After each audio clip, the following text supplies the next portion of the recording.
কাতলা হবে, ইলিশ হবে টাটকা। দাদা ভালো মাছ আছে দাদা।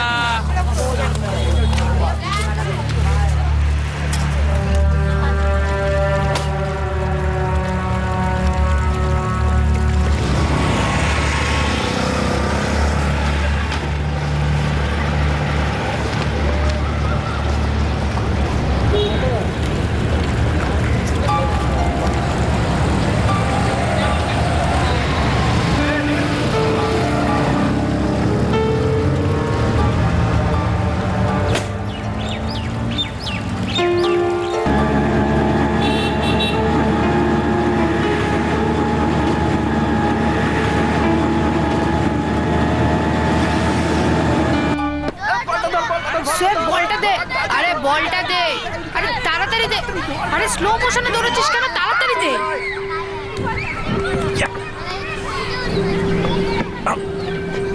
এই অজয় আর নবীন পুরো 15 ওভারটা ওরা দুজনেই খেলে যাবে। আমরা আর আজকে ব্যাট পাচ্ছি না। আর যখন আমি বলেছিলাম দুটো করে বল খেলি, তখন তো তুই আমার উপর রেগে গেছিলি। হ্যাঁ হ্যাঁ, এখন আর মাথা খারাপ করিস না। শোয়েব বলটা দে, বলটা দে, বলটা দে। আরে বলটা দে না রে।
আরে বুদ্ধু, বলটা তো দে আগে। আরে ওখানে কি দেখছিস? আরে বলটা তো ধর।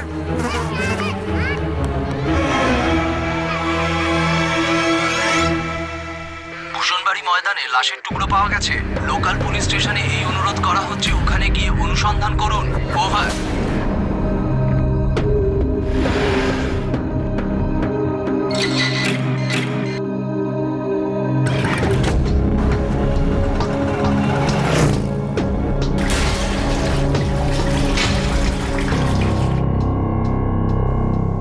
স্থানীয় পুলিশ স্টেশনের পিআই রিপোর্টিং।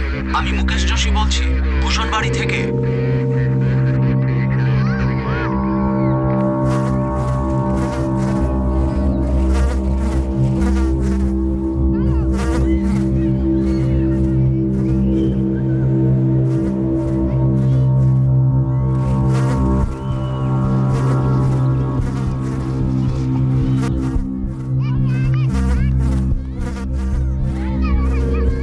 স্যার, মহিলার বডি, একটা দেহাংশ, আর স্যার শরীরে কোনো কাপড়ও নেই। স্যার, আমি অফিস থেকে বাড়ি ফিরছিলাম নিজের বাইকে করে, তখনই এই বাচ্চাগুলো আমাকে বলল। আমি যেই দেখলাম আপনাদের ফোন করলাম। সবার আগে কে দেখেছিল? বাবা, কি নাম তোমার? রাজু। আমি ওখানে বল আনতে গেছিলাম, আর ওখানে রক্ত মাখা একটা প্লাস্টিক দেখি। তুমি বা তোমাদের মধ্যে কেউ কাউকে আসতে যেতে দেখেছো বা প্লাস্টিকের প্যাকেটটা ফেলতে দেখেছো? Auto rickshaw. অটো থেকে কেউ নেমেছিল? হ্যাঁ, একজন লোক ছিল। উনি অটো থেকে নেমে প্লাস্টিকটা ওখানে ফেলে তারপর অটো করে চলে গেলেন। আমার নজর তো বলের ওপর ছিল, আর ওই জন্য লোকটাকে আমি ঠিক করে দেখতে পাইনি। বাবা, কিছু তো মনে আছে? হাইট বা বয়স বা কি পড়েছিল সে? না স্যার, কিছু লক্ষ্য করিনি। হ্যাঁ, কিন্তু অটোর নাম্বারটা মনে আছে। Very good. কি নাম্বার ছিল অটোটার? MH48AX40R1। Very good Raju. অটোর নাম্বারটা মনে রেখে তুমি খুব ভালো কাজ করেছো। এবার স্যার আমি যাব? যাও, কিন্তু আবার তোমার সঙ্গে কথা বলতে হবে। কোথায় থাকো অ্যাড্রেসটা দিয়ে যাও। একজন মহিলার মুন্ডহীন লাশ পাওয়া গেল, যার 2 হাত এবং পাও আলাদা করে দেওয়া হয়েছিল। হত্যাকারীর একটা খুব বড় আর সাধারণ ভুল ধারণা ছিল যে সে এইভাবে আইনের হাত থেকে নিজেকে রক্ষা করতে সক্ষম হতে পারবে। হত্যাকারীর অমানবিকতা ইঙ্গিত করছিল তার মানসিক ভারসাম্যহীনতার দিকে। আর এবার একটা সুষ্ঠু যথাযথ তদন্তই এই ব্লাইন্ড কেসে আলোকপাত করতে পারত। এই অপরাধের সূত্রগুলো জুড়ে এই অপরাধ কেন, কি আর কিভাবে ঘটেছিল, এই সমস্ত প্রশ্নের উত্তর পাওয়ার ছিল। MH42X এই নাম্বারের রেজিস্ট্রেশন। আরটিওকে জানিয়ে দিয়েছি, গাড়িটার ডিটেলস তাড়াতাড়ি পেয়ে যাব। এই যে বাচ্চাটা না, রাজু, খুব সাহসী ছেলে। আশা করছি যে অটোর নাম্বারটাও ভুল দেখেনি। স্যার, ভূষণবাড়ির ডাস্টবিন যেখান থেকে দেহাংশ মেলে, আমাদের টিম পুরো জায়গাটা খুঁজেছে কিন্তু কিছু পায়নি। এলাকার বাকি পুলিশ টিম বাকি বডি পার্টস খুঁজছে। আমাদের এলাকায় যতগুলো মহিলার মিসিং কমপ্লেন রয়েছে সব ফাইল চেক করো। স্যার, মৃত্যু কখন হয়েছে? বডি পাওয়ার 3-4 ঘন্টা আগে, দুপুরে 1:30 থেকে 2:30-এর মধ্যে। ভিকটিমের এজ কত? বয়স প্রায় 30 থেকে 35-এর মধ্যে। আর মারা যাওয়ার আগে সেক্সুয়াল অ্যাক্টিভিটি হয়েছিল। রেপ? নো, ফোর্স সেক্সের ফিজিক্যাল চিহ্ন নেই, না আছে প্রাইভেট পার্টসে, না অন্য কোথাও। আর কিছু? হ্যাঁ, ভিকটিমের পেটে তিল আছে, এটাকে বার্থমার্ক মনে হচ্ছে, আইডেন্টিফাই করতে সুবিধে হবে। আর হ্যাঁ, ব্লাড গ্রুপ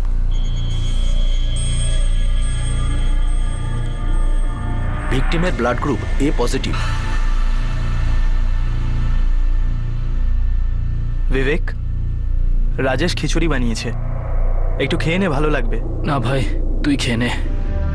ক্লিনিক থেকে ফেরার সময় আমি রাস্তায় স্যুপ খেয়েছিলাম, এখন তো ওষুধও খেয়ে নিয়েছে, ঘুম পাচ্ছে। ঠিক আছে।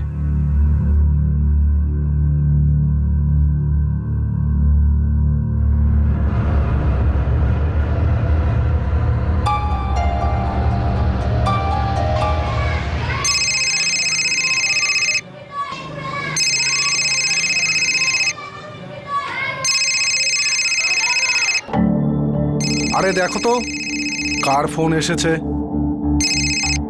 হ্যালো,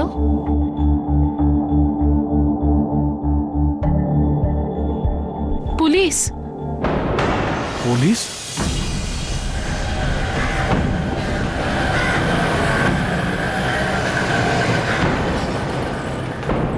মহিলাটি কে ছিল সেলিম? মহিলা?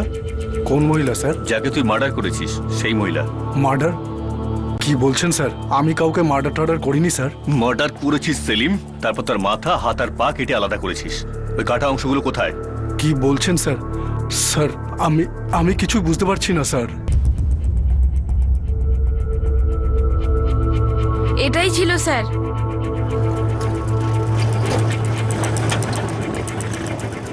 ফার্স্ট গিয়ারে জিজ্ঞেস করছি, সৎভাবে বলে দে, কিন্তু যদি আমি গিয়ার চেঞ্জ করি না, তাহলে না এক্সিলেটর থামবে আর না ব্রেক লাগবে। স্যার, আমি একটা অটো ড্রাইভার, খুব কষ্ট করে রোজগার করি স্যার বাচ্চাদের জন্য। আমি এই মার্ডার ওয়ার্ডারের কথা কি করে ভাববো বলুন স্যার? কালকে বিকেল প্রায় 4:30 নাগাদ তুই আর তোর এক বন্ধু ভূষণবাড়ির মাঠে যাস, আর সেখানে তোরা একটা মহিলার লাশকে ফেলিস।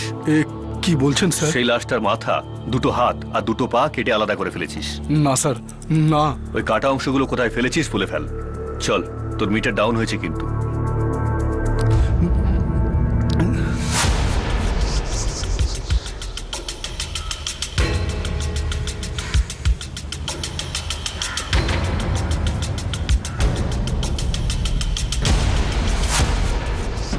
শোনো স্যার, ফরেন্সিক এক্সপার্টকে ডাকো, রক্তের নমুনা নিতে হবে। কাল সন্ধেবেলায় ভূষণবাড়ির ভাড়া পেয়েছিলাম, আমি ওনাকে নিয়েও গেছিলাম, কিন্তু ওনাকে আমি চিনি না স্যার। স্যার, ওর অটোতে রক্তের দাগ পাওয়া গেছে, forensic team on the way. বল সেলিম, কি করবো তোর সঙ্গে? স্টার্ট দেবো, পার্স খুলবো, না ইঞ্জিনই খুলে আলাদা করে দেবো? আমি সত্যি বলছি স্যার, ওটা রোজের মতো ভাড়া ছিল, আমি উঠিয়েছিলাম। উনি বলল ভূষণবাড়ি অবধি নিয়ে যেতে, আমি নিয়ে গেলাম। তারপর উনি অটো থেকে নামলেন আর আস্তে করে কিছু একটা ফেললেন, ফিরে এসে বললেন বাসাই নাকাতে ছেড়ে দে।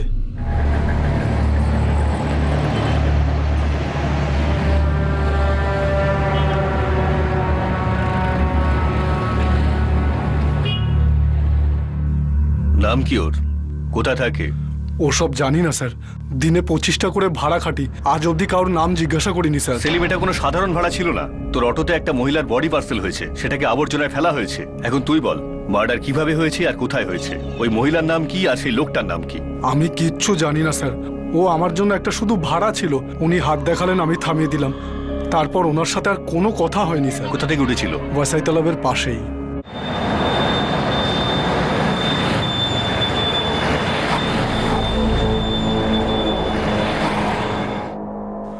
ওই লোকটা বলল ভূষণ বাড়ি। ভূষণ বাড়ি যাবে? হ্যাঁ যাবো, বসুন। আর তারপর আমি ওনাকে ভূষণ বাড়ি অবধি নিয়ে গেলাম। তারপর বলল ওয়াসাই নাকাতে নিয়ে চল। ওয়াসাই নাকায় ছেড়ে দাও আমায়। হ্যাঁ, আমি ওনাকে ওয়াসাই নাকাতে ছেড়ে দিলাম। আমি একটুও জানতাম না স্যার ও কে ছিল, কোথা থেকে এসেছিল, কি ফেললো। তোর অটো এখন আমাদের কবজায় থাকবে, আর যতক্ষণ আমরা না বলবো তুই কিন্তু এলাকার বাইরে যাবি না। ঠিক আছে স্যার। আর আমাদের স্কেচ আর্টিস্টকে ওই লোকটার মুখটা ভালো করে বলবি। এটা কি করে হবে স্যার? আমি রোজ 25টা করে ভাড়া তুলি, কার কার মুখ আমি মনে রাখবো স্যার? অপরাধের পর তোর অটোটা ব্যবহার করা হয়েছে, তোর উপরেও সন্দেহ আছে যে তুই ওই লোকটার সঙ্গে যুক্ত কিনা। তাই ভালো করে মনে করার চেষ্টা কর, আর যা মনে পড়ছে তাড়াতাড়ি বলে ফেল। বেশি চালাকি দেখাস না, ঠিক আছে?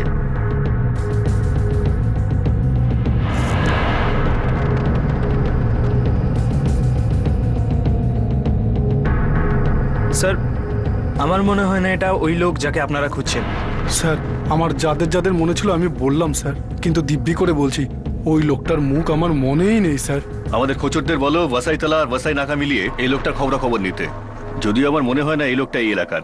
কেন স্যার? যোশী, যে লোকটা কোনো মহিলার মাথা কেটে ফেলতে পারে, হাত পা কেটে ফেলতে পারে, সে খুব চালাক লোক। ও পুরো প্ল্যানিং এর সঙ্গে সমস্ত প্রমাণ মেটাবার চেষ্টা করবে। আর এই লোকটা লাশকে সেই জায়গায় ফেলবে না যেখানে ও থাকে বা যেখানে ও খুন করেছে। Possible sir. স্যার, হাত পায়ের জন্য আমাদের টিম পুরো ভূষণ বাড়ি খুঁজেছে, আর আশেপাশের যত ডাস্টবিন ভালো করে স্ক্যান করেছে, কিন্তু কিছু পাওয়া যায়নি স্যার। পাবেও না, কারণ হয়তো ওখানে নেই। যদি ওখানেই ফেলার হতো তাহলে মাথা আর হাত পা কেন কেটে ফেলতো? আর আমার মনে হয় না এই স্কেচটাও আমাদের খুব বেশি সাহায্য করবে। স্যার, জোনের পুলিশ স্টেশনের যত মিসিং কমপ্লেন্ট আছে তার সাথে এই মহিলার চেহারা ম্যাচ করছে না। এই কিলার বা অপরাধী যাই হোক, ওর মনে হচ্ছে ও খুব পারফেক্ট ক্রাইম করেছে, আর ও খুব নিশ্চিন্তে নিজের কাজ করছে।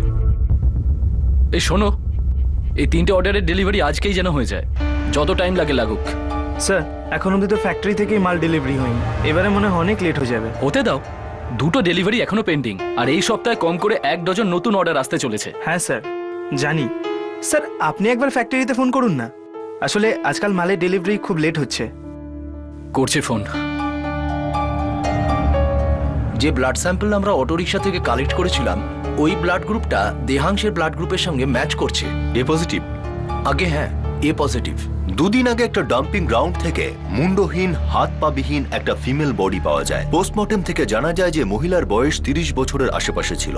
খুন করার আগে সেক্সুয়াল অ্যাক্টিভিটি হয়েছিল, আর মহিলার পেটে একটা তিলও পাওয়া যায়। কিন্তু 2 কোটিরও বেশি জনসংখ্যার এই শহরে এইটুকু তথ্যের ভিত্তিতে ভিকটিমকে কি করে শনাক্ত করা সম্ভব? যোশী, কাল একটা মিসিং কমপ্লেন হয়েছে। 32 বছরের একজন মহিলা। কবে থেকে মিসিং? 15ই অক্টোবর। 15 তারিখ আমরা এক মহিলার দেহাংশ পেয়েছি। যে মহিলা মিসিং হয়েছেন তার নাম রাধা হেগড়ে। এই পুলিশ স্টেশনে কমপ্লেন হয়েছে। আমাদের ওই মহিলার ফটো আর পরিবারের ডিটেলস তাড়াতাড়ি পাঠাও। সঞ্জীব, ওরা রাধার খোঁজ পেয়েছে? না বাবা, দিদির সম্বন্ধে তেমন কিছু তো বলেনি, শুধু বললো থানায় চলে আসুন।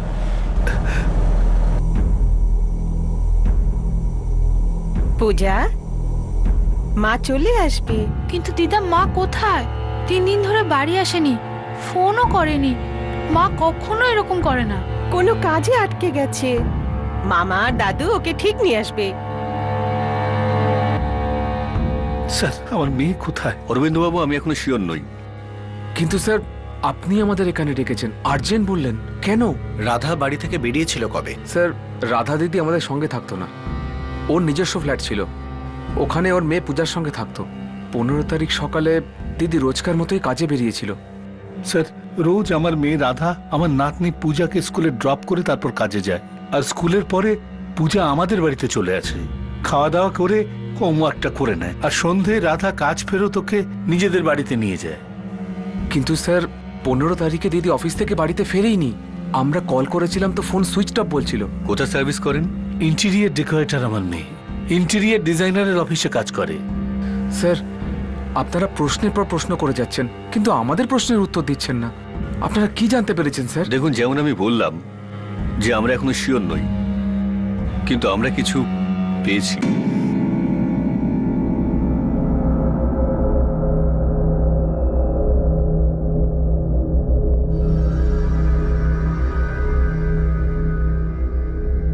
অরবিন্দবাবু, আসলে আমরা একটা ফিমেল বডির ধর পেয়েছি।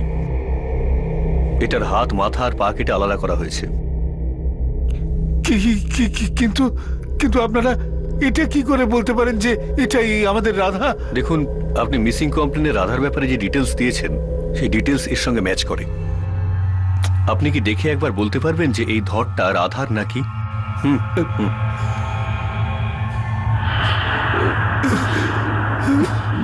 আমি জানি এই অবস্থায় ধরকে আইডেন্টিফাই করা খুব কষ্টকর ব্যাপার, কিন্তু ধরের পেটে একটা তিল রয়েছে যেটা বার্থমার্ক হতে পারে।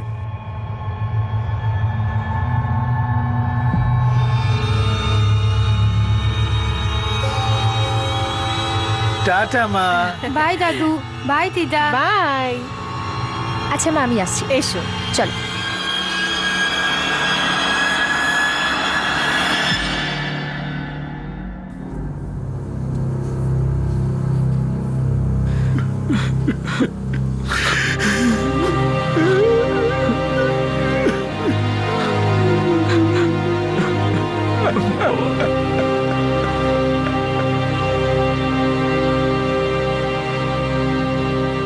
সঞ্জীব, রাধার ব্লাড গ্রুপ কি ছিল? স্যার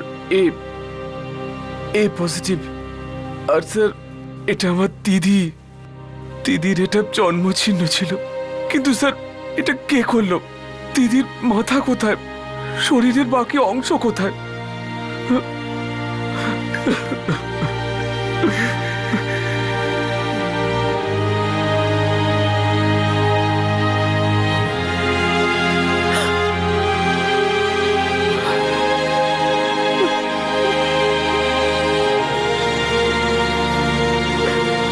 দিদা, দাদু কি বললো?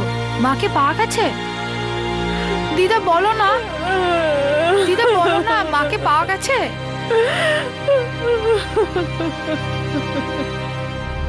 হ্যাঁ হ্যাঁ, আজকে। আগামীকালের কথা একদম বলবে না আমায়। আজকেই আমায় সব ডোমেস্টিক ডেলিভারি দিতে হবে। আরে বোঝার চেষ্টা করো, মুম্বাইয়ের এখনো 16টা ডেলিভারি পেন্ডিং আমাদের। আর তারপরে শনিবারের ওই নাইজেরিয়ার এক্সপোর্ট অর্ডারটা, সেটাও তো পাঠাতে হবে। Try to understand and do fast. Yeah, okay. Sanjib, এখনকার মতন আমরা ধরে নিচ্ছি যে ধরটা পাওয়া গেছে সেটা তোমার দিদি রাধা হেগড়ের, কিন্তু এটা কনফার্ম করার জন্য আমাদের ডিএনএ টেস্ট করতে হবে। রাধার ফোন নাম্বার দিতে পারবেন আপনি? হোয়াট? Oh my god! কিন্তু এটা কি করে হতে পারে? শালিনী দেবী, ইনিশিয়াল যেসব সাইন রয়েছে, এই যেমন বয়স, পেটে তিল, যা দেখে সঞ্জীব বডি আইডেন্টিফাই করেছে, আর same blood group A positive, সবই ইন্ডিকেট করছে যে এই বডি রাধার হতে পারে। Oh my god! Shalini Devi, 15ই অক্টোবর রাধা অফিসে এসেছিল? Yes of course. কিন্তু 15 তারিখ তো হাফ ডে নিয়ে নিয়েছিল। Hi Shalini. Hi Radha, come in. Shalini, আমি কি আজকে হাফ ডে পেতে পারি প্লিজ? হ্যাঁ, কিন্তু এখনো তো 12:15 বাজে। আমি জানি, কিন্তু একটু পার্সোনাল কাজ এসে গেছে। হ্যাঁ রাধা, আমি বুঝতে পারছি, কিন্তু ওই পোদ্দার আমাকে ফোনের পর ফোন করে যাচ্ছে। ওকে ডিজাইন পাঠাওনি তুমি এখনো? সেটা তো 1 ঘন্টা আগেই মেল করে দিয়েছিলাম। একবার অ্যাপ্রুভালটা চলে এলে আমি কাজ শুরু করে দিতে পারি। ওকে, তুমি যাও, আমি ব্যাপারটা দেখছি। Thank you. আর তার পরের দিন 16 তারিখ ও অফিসেই আসেনি। তারপর আমি ফোনের পর ফোন করে যাই ওকে। শালিনী দেবী, রাধার সাথে কি কারোর কোনো অ্যাফেয়ার চলছিল? স্যার দেখুন, রাধা আমার সঙ্গে কাজ করতো, কিন্তু আমরা একে অপরের পার্সোনাল লাইফে ইন্টারফেয়ার করতাম না। রাধার হাজবেন্ড? নিতিন নাম ছিল ওর। আমার জামাইবাবু 4 বছর আগে মারা গেছেন। কি করে? টিবি। তারপর থেকে দিদি ওর আর মেয়ের দায়িত্ব একাই সামলাচ্ছিল। একটা চাকরি করতো। সঞ্জীব, কোনো পুরনো শত্রুতা ছিল? আগে এমন কিছু ঘটেছিল? মানে এমন ভয়ঙ্করভাবে খুন করার পেছনে কি কারণ থাকতে পারে? স্যার, আমার কোনো আন্দাজ নেই। বারবার একটা প্রশ্ন আমার মনের মধ্যে ঘুরছে, কেন আমার দিদি, কেন?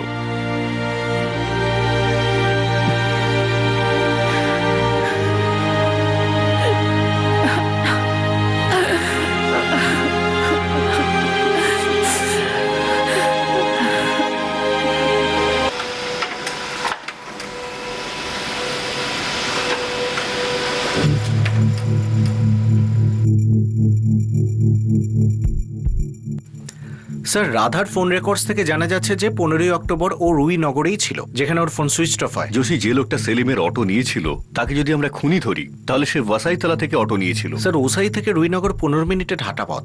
এই রাধার সঙ্গে ওয়াসাইয়ের কি সম্পর্ক? কোনো আত্মীয় স্বজন, বন্ধু স্যার বান্ধব? ওর মা, বাবা, ভাই, মেয়ে, অফিস সব জায়গায় যোগাযোগ করেছি। সবাই বলছে যে ওসাইতে কি কারণে গিয়েছিল জানে না। সবাই তো বলছে রাধা খুব সিম্পল ছিল।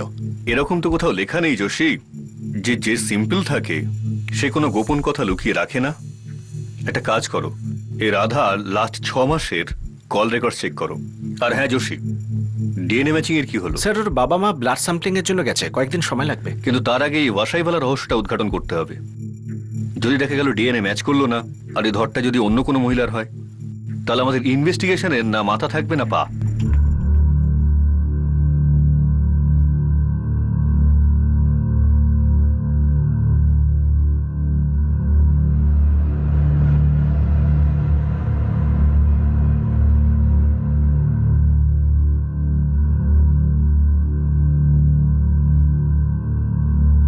পূজা তোমাকে পছন্দ করে বিবেক, তোমার কোম্পানি ওর ভালো লাগে। Puja is a bright girl, bright and sharp.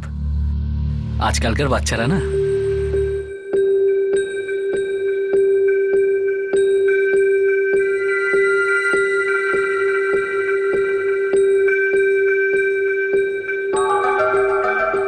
পূজা, তোমার ফর্মুলা একদম ঠিক, কিন্তু আমারটাও ভুল নয়। ট্রাই করে দেখো।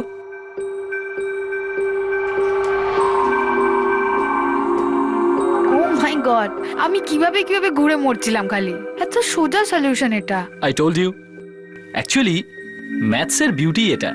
ম্যাথস আসলে অনেকটা মিউজিকের মতো, রিদম আর বিটের উপর চলে। কিন্তু মিউজিক কত কুল, ম্যাথস ইউ বুঝতেই পারলাম না 4টে বছর কি করে কেটে গেল। ওই সময়টায় নিতিনের মৃত্যুর পর আমরা যেন সেই শোকটা কাটিয়েই উঠতে পারছিলাম না। ইম্পর্টেন্ট এটা যে তুমি ওই সময়টা কাটিয়ে উঠেছো। সময় থেকে বড় মূল্য আর কিছুই নেই। আমি বলতে পারবো না যে তোমাকে পেয়ে আমি কতটা খুশি বিবেক। তুমি ঠিকই বলো, সময় সবকিছু পাল্টে দেয়। ইয়েস।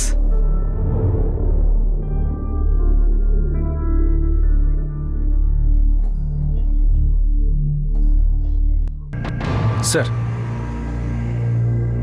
রাধার গত 6 মাসের ফোন রেকর্ডস, সন্দেহ করার মতো কোনো নাম্বার নেই একটা ছাড়া। আর এই নাম্বারটা স্টোরি কি? স্যার গত 6 মাসের প্রথম 4 মাসে রাধার ফোনে এই নাম্বার থেকে 44456867 এর রোজ কথা হতো। দিনে বহুবার কথা হতো, ফোন দুদিক থেকেই হতো। কিন্তু গত 2 মাসে রাধাই শুধু এই নাম্বারে ফোন করছিল। এই নাম্বার থেকে রাধার ফোনে কোনো কল আসেনি। কার এই নাম্বারটা? কোনো এক বিবেকের। বিবেকবাবু? হ্যাঁ স্যার, বিবেকবাবু আমাদের আত্মীয়, আই মিন অনেক দূর সম্পর্কের। কিন্তু স্যার ওনার সঙ্গে আমাদের কোনো যোগাযোগ নেই। রাধার সঙ্গে তো ছিল। গত 6 মাস ধরে দিনে 4 বার করে অনেকক্ষণ ধরে কথা হয়েছে, মেসেজ এক্সচেঞ্জ হয়েছে। খুব গভীর সংযোগ মনে হচ্ছে সঞ্জীব।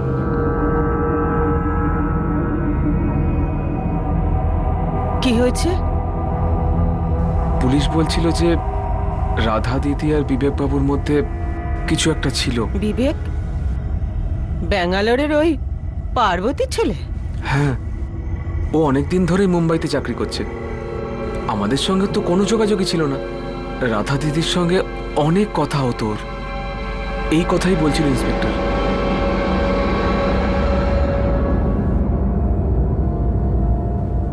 ওকে স্যার, রাধার ফোন রুইনগরে সুইচ অফ হয়েছিল। এই বিবেকও ওখানেই থাকে।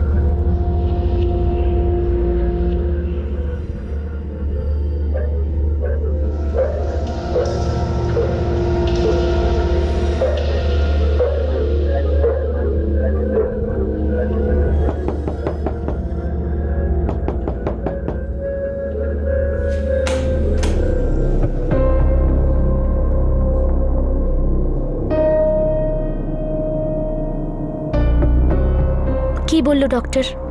ওষুধ লিখে দিয়েছে।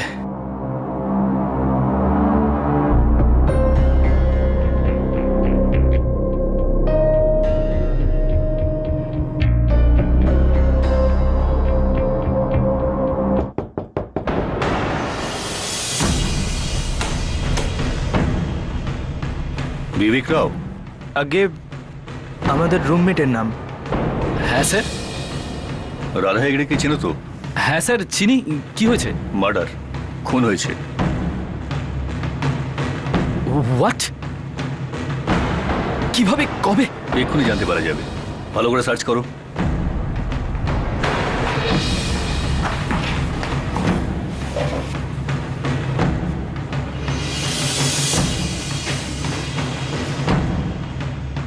স্যার আমার ঘরের তল্লাশি কেন নিচ্ছেন স্যার? স্যার আমাকে আগে বলুন এসব কবে হয়েছে, কিভাবে হয়েছে? একটা ফোন নাম্বারের সঙ্গে লাস্ট 6 মাস ধরে রাধার বহুবার কথা হয়েছে। তারপর 15ই অক্টোবর রাধার সেলফোন এই রুইনগরে অফ হয়ে যায়। আর আমাদের গাঢ় সন্দেহ যে রাধাও সেই সময়ই অফ হয়, এখানে এই রুইনগরে, যেখানে তুমি থাকো। তো অ্যাকচুয়ালি আপনি এটা বলতে চাইছেন যে আমি Radha? Oh god, I can't believe this sir. হ্যাঁ স্যার, 15 অক্টোবর আমরা দেখা করেছিলাম। ও বাড়ি এসেছিল তোমার? হ্যাঁ, কারণ আমি খুব অসুস্থ হয়েছিলাম স্যার। তোমার খবরাখবর নিতে এসেছিল? কেন? স্যার আমরা একে অপরকে খুব ভালোবাসতাম, বিয়ে করারও প্ল্যান ছিল। আর আপনি এটা বলছেন যে রাধা ইজ ডেড? আমি তো এখনো বিশ্বাস করতে পারছি না স্যার। বিবেক, তুমি আর রাধা বিয়ে করতে চলেছিলে, কিন্তু রাধার মা বাবা বা ভাই এই ব্যাপারটা কিছুই জানতো না। এমন কেন? রাধা একজন বিধবা স্যার। ও প্রথমে এটা চাইতো যে পূজা আমাকে ভালোভাবে অ্যাকসেপ্ট করুক আগে, অ্যাজ আ ফাদার ফিগার। তারপরও সবাইকে বলে দেবে যে আমরা দুজনে বিয়ে করতে চলেছি।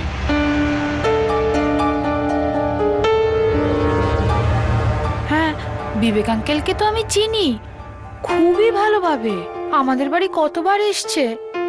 মা পূজা, রাধা আর বিবেকের সঙ্গে কি বিয়ে হওয়ার কথা ছিল? দিদা আমি তো এটা জানি না, কিন্তু বিবেক আঙ্কেলকে আমার ভালো লাগে। আমি একটাও ফোন করিনি এর মানে স্যার? 6 মাস ধরে তোমাদের দুতরফে কথাবার্তা চলছিল, কিন্তু গত 2 মাস ধরে শুধু একতরফা। শুধু রাধাই তোমাকে ফোন করত, তুমি রাধাকে ফোন করতে না। আর গত 5 দিন ধরে রাধা নিখোঁজ, তার কোনো খোঁজ খবরই নেই। কিন্তু এই অবস্থাতেও তুমি তাকে একবারও ফোন করলে না। স্যার আমি খুব অসুস্থ ছিলাম, আর গত 5 দিন ধরে তো আমার শরীর খুব খারাপ ছিল। তা সত্ত্বেও ওই কদিন ধরে খুব কষ্টে অফিসের কাজ করেছি। এবার রাধার সঙ্গে এইসব কিছু হয়ে যাবে আমি তো স্বপ্নেও ভাবতে পারছি না। 2 মাস বিবেক, পুরো 2 মাসে তুমি একটাও ওকে ফোন করনি, একটাও না। স্যার আমি বিজি ছিলাম, সেলস ম্যানেজার আমি টেক্সটাইল ফার্মে, ডেলিভারির প্রেশার থাকে স্যার। এমনি নর্মাল টাইমে তো আমার দম নেওয়ার সময় থাকে না স্যার একদমই। কিন্তু প্রাণ নেওয়ার সময় পেয়ে গেছো। স্যার আমি কেন মারবো রাধাকে? আমরা একে অপরকে ভালোবাসতাম, বিয়ে করতে চলেছিলাম। স্যার আমার ভেতর যা ফিল হচ্ছে এখন সেটা তো আপনি ভাবতেও পারবেন না স্যার। একটা ফ্যামিলি বানাতে চেয়েছিলাম স্যার, একে অপরকে কতগুলো ফোন করলাম সেটা গোনা বড় কথা নয়। We are mature sir. Radha একা পূজাকে বড় করছিল, শি ওয়াজ আ ওয়ার্কিং ওয়ামান, আর ও আমার ওয়ার্ক প্রেশারকে ভালো করেই বুঝতো স্যার। আমিও চেষ্টা করছিলাম পূজার সাথে যেন ভালো সম্পর্ক হয় আমার, সবকিছুই পারফেক্ট যাচ্ছিল। আমার তো এখনো বিশ্বাস হচ্ছে না।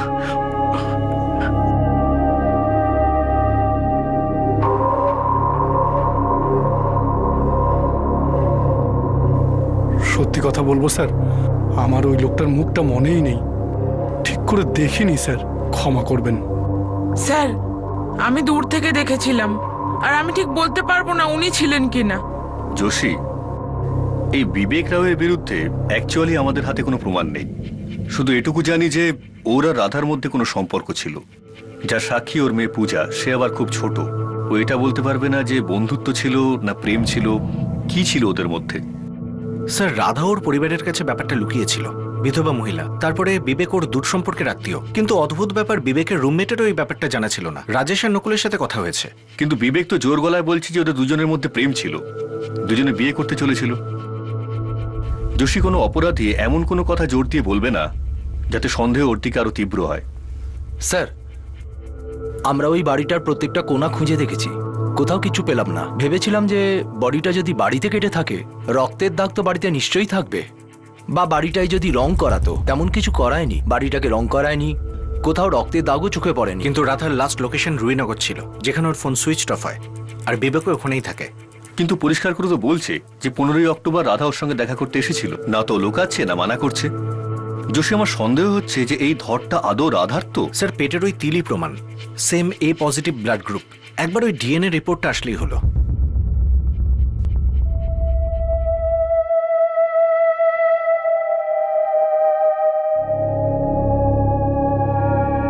রাধা, আমার কথাটা শোনো।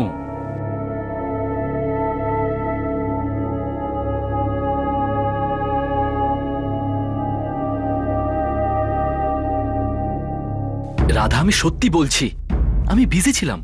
রাধা, তুমি এটা কি করলে? সোজা আমার অফিসে চলে এলে, ওখানে সিন ক্রিয়েট করলে। তুমি একবারের জন্য ভাবলে না যে ওখানে আমার রেপুটেশনের, আমার সম্মানের কি হবে? আর আমাদের এই সম্পর্কটা, সেটার কি হবে বিবেক? বলো আমাকে, অনেস্টলি টেল মি যে তুমি আমাকে কেন অ্যাভয়েড করছো? আচ্ছা, তুমি অনেস্ট আনসার চাও, তাই তো? তাহলে শোনো, আমি এই সম্পর্ক আর এগিয়ে নিয়ে যেতে চাই না।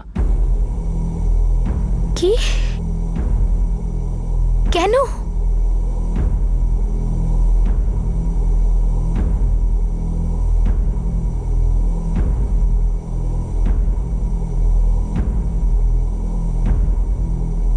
বিবেক, তুমি এভাবে আমাকে ইউজ করে ছুঁড়ে ফেলতে পারো না। আমি মানুষ, টিস্যু পেপার নই।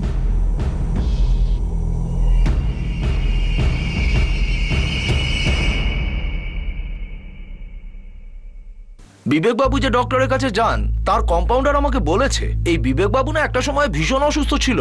হ্যাঁ। আর ওর অফিস থেকে কি খোঁজ পেলি? আর ওর অফিসের যে পিয়ন, সে আমাকে বলেছে বিবেক বাবু খুব পরিশ্রমী, এক সেকেন্ডও বসে না, শুধু কাজ কাজ। মনে হচ্ছে আমরা ভুল রাস্তায় ঢুকে পড়েছি।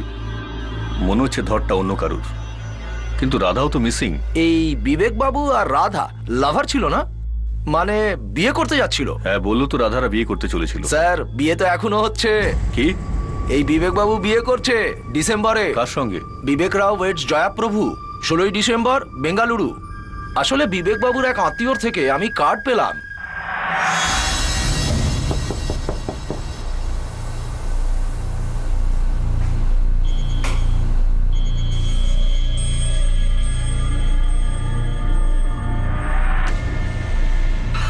ব্যাঙ্গালোরের জন্য প্যাকিং হচ্ছে? হ্যাঁ, মায়ের শরীর খারাপ, তাই যাচ্ছি। আচ্ছা, আধ ঘন্টার মধ্যে মার শরীর খারাপ হয়ে গেল? স্যার, আপনি সোজা সোজা বলবেন প্লিজ। আধ ঘন্টা আগে তোমার মার সঙ্গে সরাসরি আমার কথা হয়েছে, তখন তো গলা শুনে মনে হয়নি ওনার শরীর খারাপ হয়েছে। যোশী, মনে হচ্ছে আমাদেরই কোনো ভুল হয়েছে। তুমি আরেকবার ফোন লাগাও না পার্বতী রাওকে।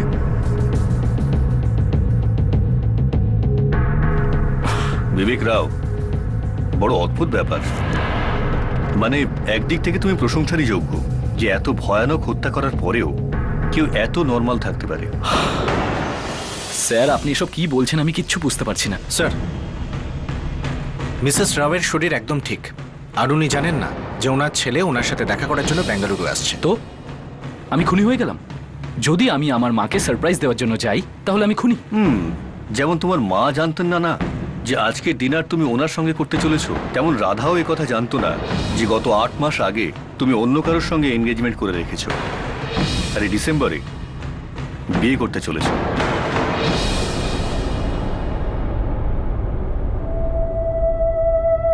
আমি এই সম্পর্কটা এগিয়ে নিয়ে যেতে চাই না।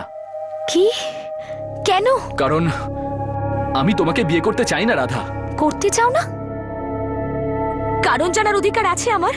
এতে কোনো রকেট সায়েন্স নেই, সবই খুব সোজা। আমার মা বাবা এগ্রি করবে না যে আমি আমার থেকে বয়সে বড় একজন বিধবাকে বিয়ে করব। কথা বলেছো তুমি ওনাদের সাথে? হ্যাঁ। না, তুমি ওনাদের সাথে কোনো কথাই বলনি। আমরা 2 বছর ধরে একসঙ্গে রয়েছি, আর আজকে হঠাৎ করে তুমি এটা বলছো? আমি কথা বলবো ওনাদের সাথে। দাও আমাকে ওনার number.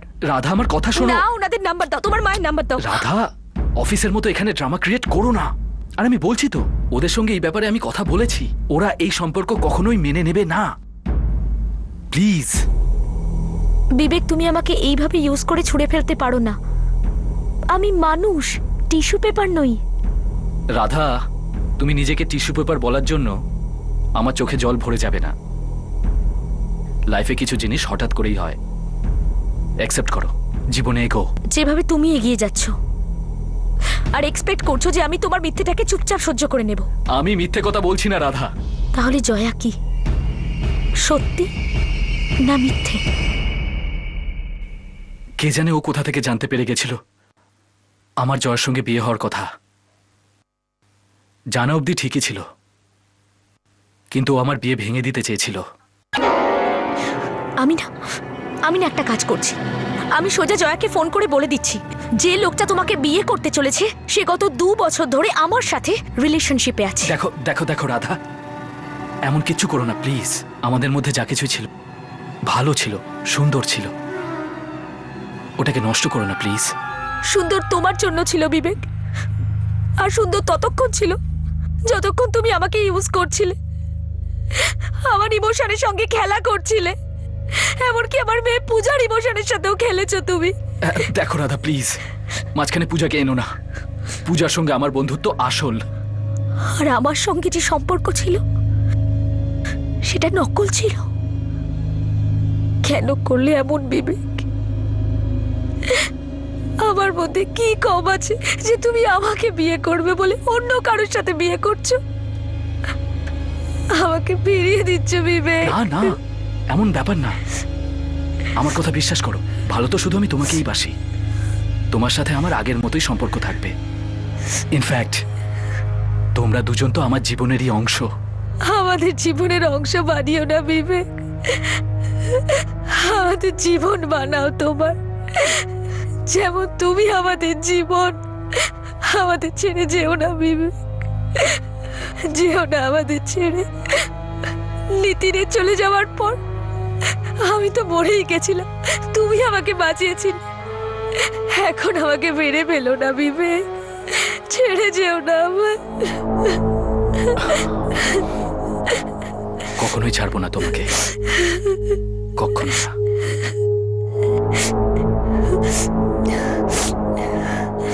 I love you, I really love you.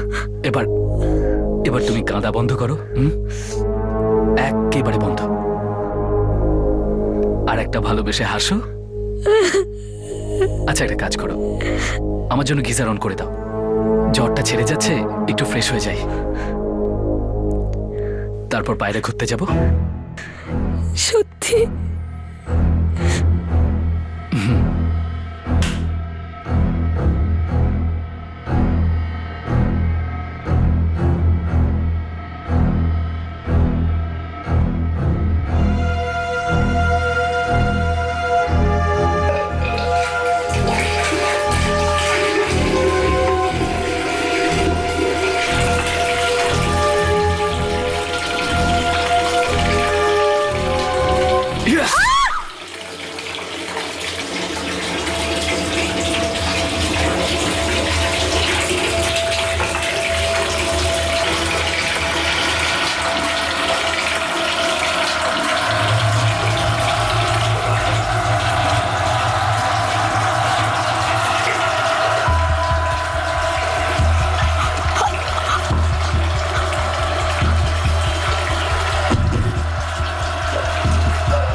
তুমি বাথরুমে বসে রাধাকে টুকরো টুকরো করে ফেললে? হ্যাঁ স্যার। মাথা, হাত আর পা কোথায় ফেলেছো? এখানেই কাছে। নিয়ে চলো আমাদের। কিন্তু কেন? ও এরকম কেন করলো? বিবেক রাধাকে বিয়ে করতে চায়নি। রাধা ওকে হুমকি দিয়েছিল যে সব কথা ফাঁস করে দেবে বিবেকের হবু বউয়ের কাছে। তো ও দিদিকে মেরে ফেললো, ওকে টুকরো করে ফেললো। মাথা আর পা আমরা উদ্ধার করেছি, খুবই ডিকম্পোস্ট হয়ে গেছে, হাতটা পাওয়া এখনো বাকি।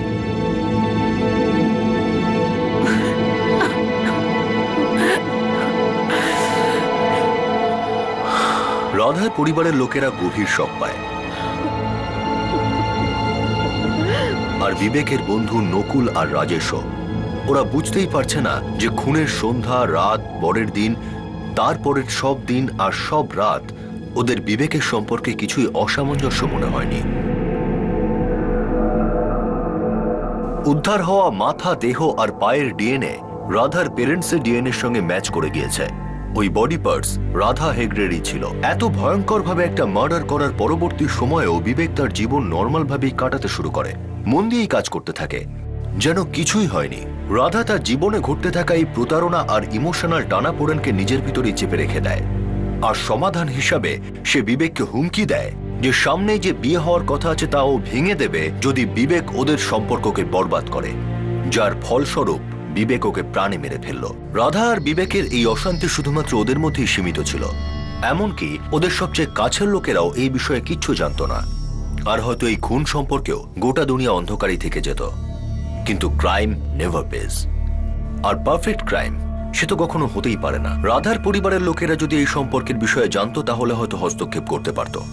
তারা রাধাকে বোঝাতে পারত যে বিবেকের সঙ্গে এই সম্পর্ক এগিয়ে নিয়ে যাওয়ার কোনো মানেই নেই, যখন বিবেকই সত্যি গভীর সম্পর্ক চায় না। এইভাবে আবেগের বশে ভারসাম্যহীন হয়ে বিবেককে হুমকি দেওয়া রাধার জন্য প্রাণঘাতী হয়ে দাঁড়ালো। বিবেক যেটা করেছিল সেটা ভয়ঙ্কর ছিল, একটা ভারসাম্যহীন মস্তিষ্কের কাজ ছিল। নিজের অ্যাফেয়ারের রহস্য তার পেরেন্টস, হবু স্ত্রী আর বন্ধুদের কাছ থেকে লুকিয়ে রাখার প্রচেষ্টায় বিবেক রাধার লাশ বিছিয়ে দিয়ে তার উপর দিয়ে হেঁটে চলে যেতে চেয়েছিল। কিন্তু ভারসাম্যহীনতা আরো গভীর হয়ে যায়, আর তার বিচ্ছিন্ন ভেঙে পড়া মস্তিষ্ক রাধার শরীরটাকে টুকরো টুকরো করে দেয়। মানসিক ভারসাম্যহীনতার এই সমস্যা মুমূর্ষু সময়ও ঠিক করা যেত যদি রাধা নিজের এই সম্পর্কের বিষয়ে তার বন্ধু, তার মা বা কোনো ঘনিষ্ঠ কারোর সঙ্গে কথা বলতো। তাহলে একটি মেয়েকে তার মাকে হারানোর প্রয়োজন হতো না, একটা পরিবার তাদের মেয়েকে হারাতো না। এবার আমি অনুপ সোনি আপনাদের থেকে বিদায় নিচ্ছি। আবার দেখা হবে পরের এপিসোডে আরো একটা চমকে দেওয়ার মতো কেস নিয়ে। ততক্ষণ সতর্ক থাকুন, সুরক্ষিত থাকুন, আর দেখতে থাকুন ক্রাইম পেট্রোল সতর্ক।